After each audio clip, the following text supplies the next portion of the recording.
All right. Well, thank you all. And I have a background in autism, developmental delay, and then 2019 became a trauma-informed doc. And I truly feel like that's the answer for many of our clinical questions that we have as trauma-informed care. And sadly, there's a lot of overlap between autism and trauma-informed care. And so sometimes I forget whether I'm lecturing on autism or whether I'm lecturing on trauma-informed care. And today I get to do both. So it's easy for me. Anyway, next slide.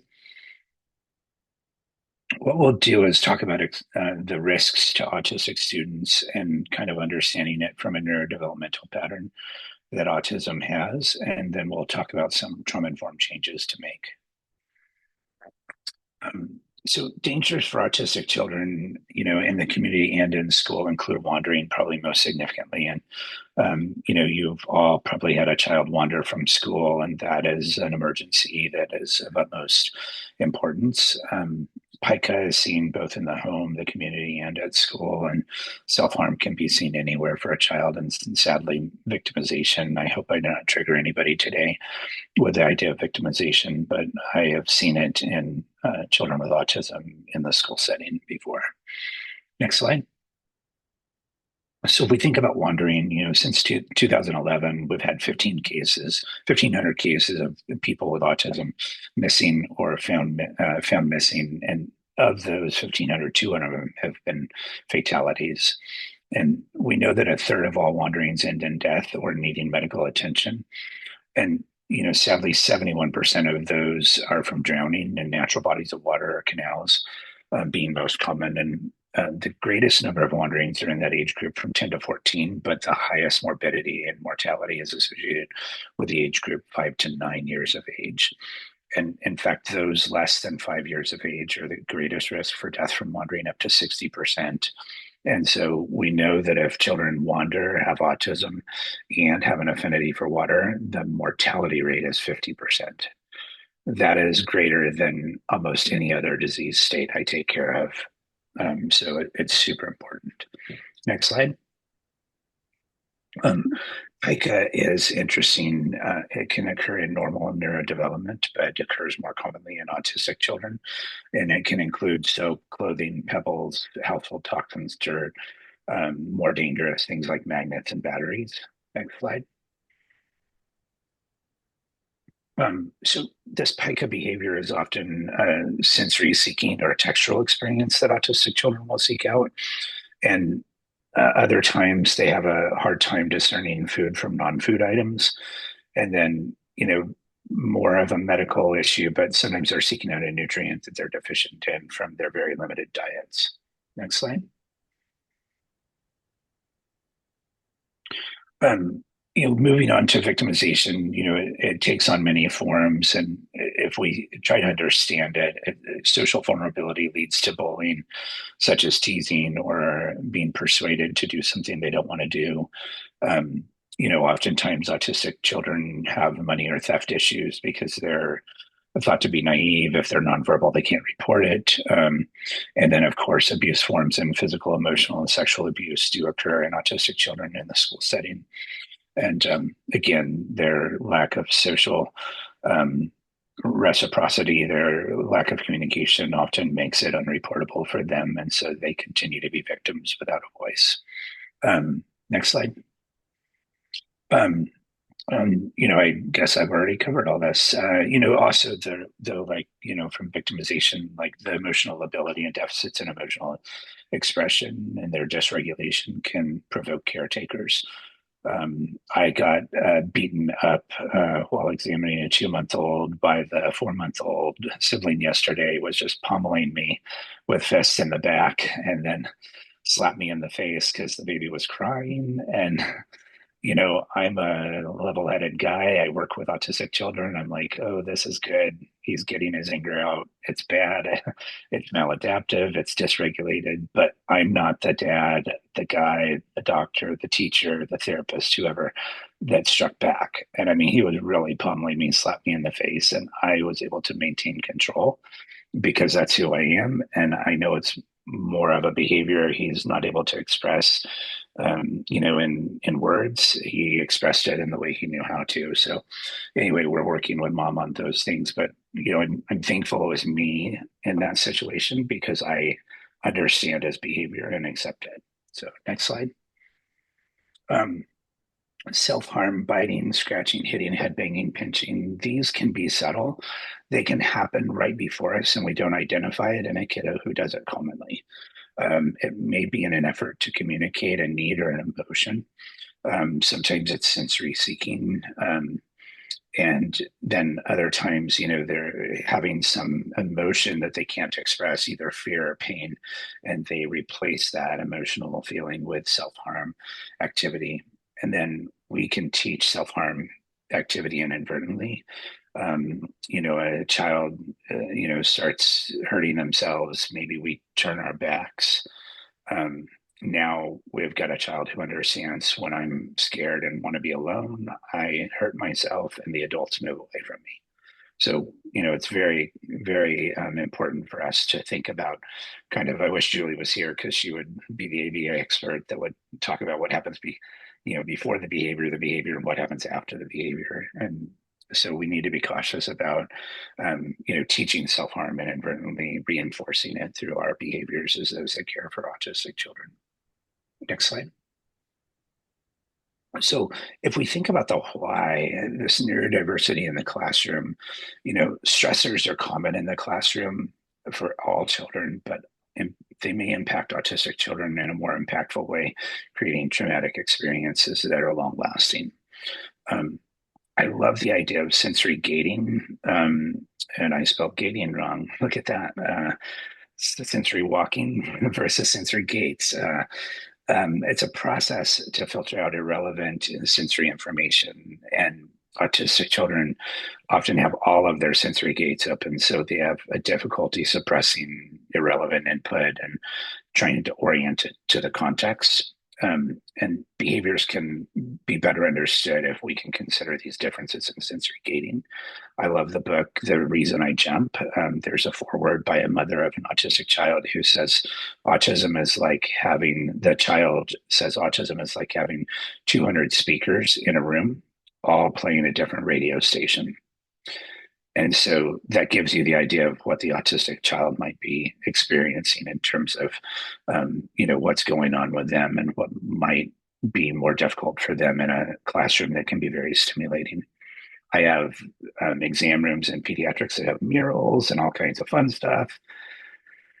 I go to the adult side to see my autistic children because it's really boring. It's got a single picture, white walls, very sterile environment, less stimulating. And so I'm moving my autistic children to those boring rooms that are less stimulating for them. Um, Also, we know children with autism may have heightened anxiety and behavioral dysregulation. And if you think about if I've got 200 speakers going right now in my head and I'm trying to talk to you, I'm going to be pretty anxious. Next slide.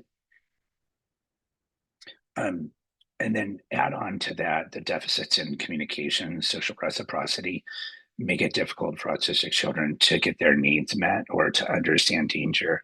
Also, the sensory gating inhibits their ability to habituate to danger and to rules and discipline in the classroom.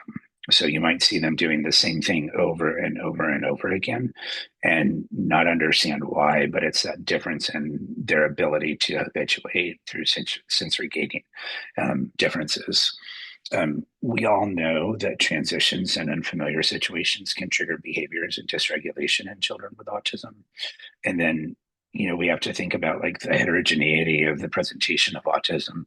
If you've seen one autistic child, you've seen one autistic child, as Temple Grandin, so elegantly stated. And I think this is true. If you are meeting a young autistic patient, you have no idea what their needs are until you've worked with them for a while. Next slide. So again, with autistic children, impulsive behaviors common. I think this comes oftentimes from seeking a sensory stimulus or running away from a noxious stimulus. Um, their deficits in communication, tantrums, shutting down can provoke those in the classroom that are supposed to be taking care of them. And then, if we think about all of this neurodiversity, it really tells us that autistic children have similar behavior patterns and needs of children who experience trauma.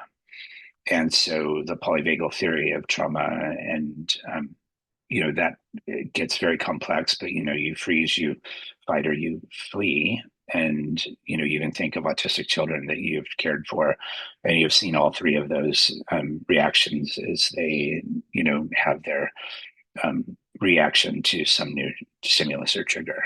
Next slide.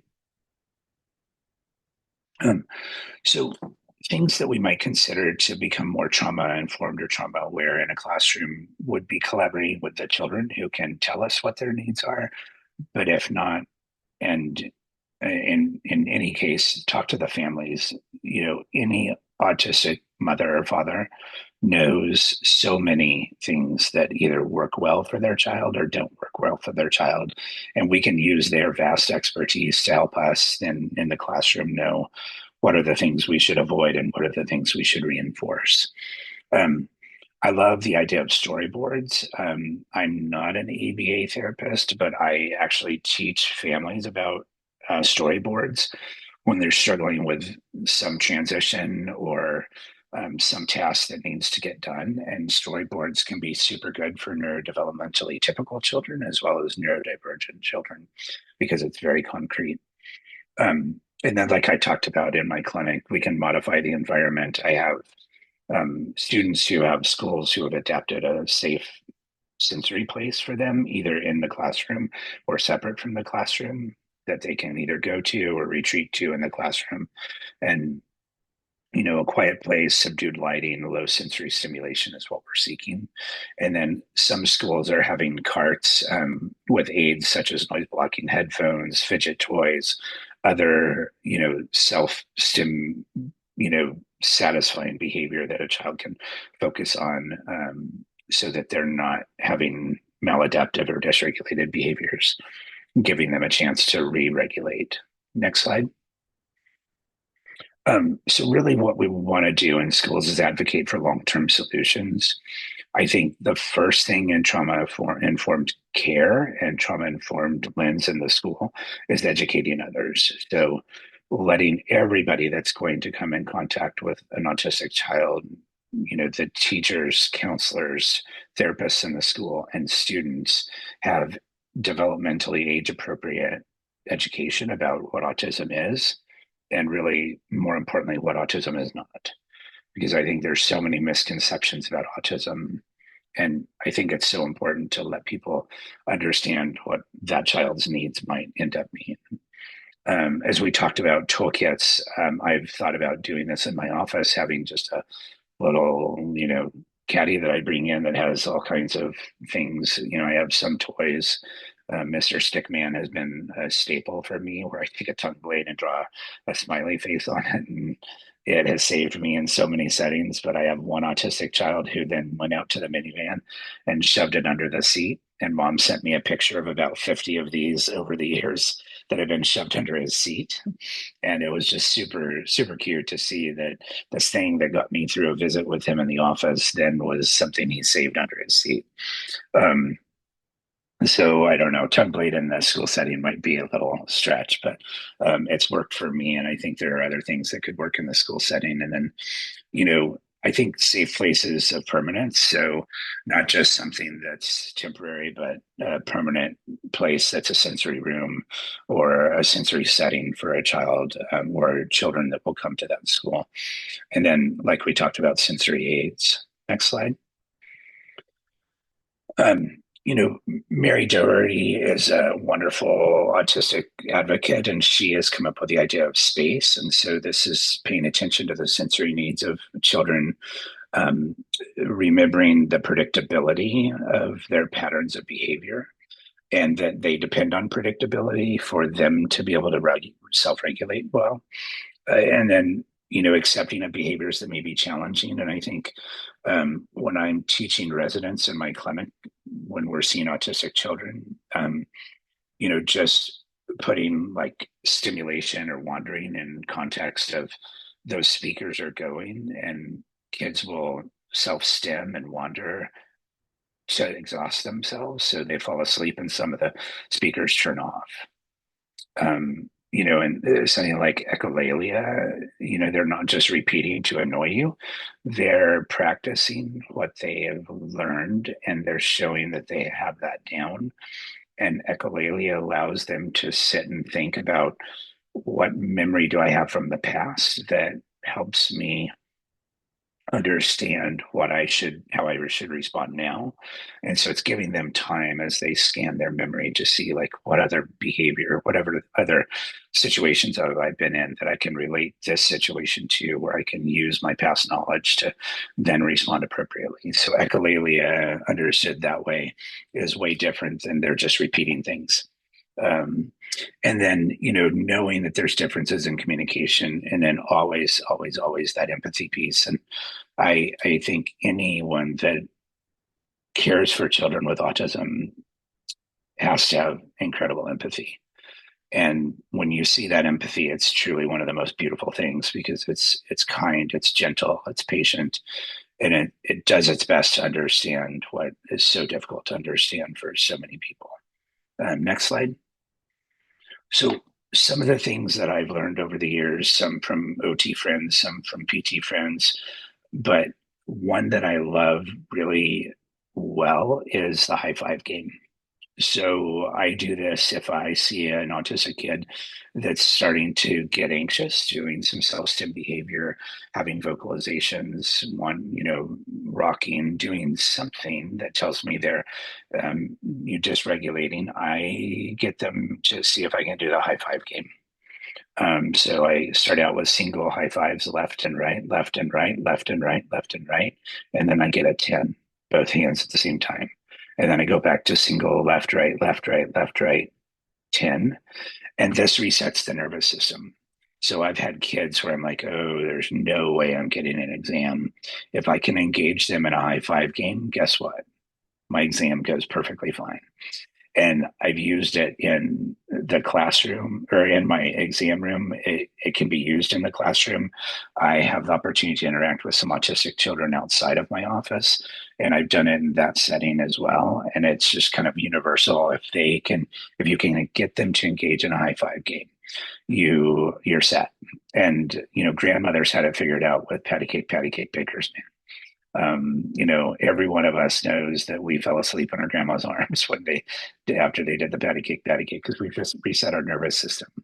Hand skating. I don't know if any of you know about hand skating, but it's merely putting the hands together and moving them back and forth. That resets the nervous system as well.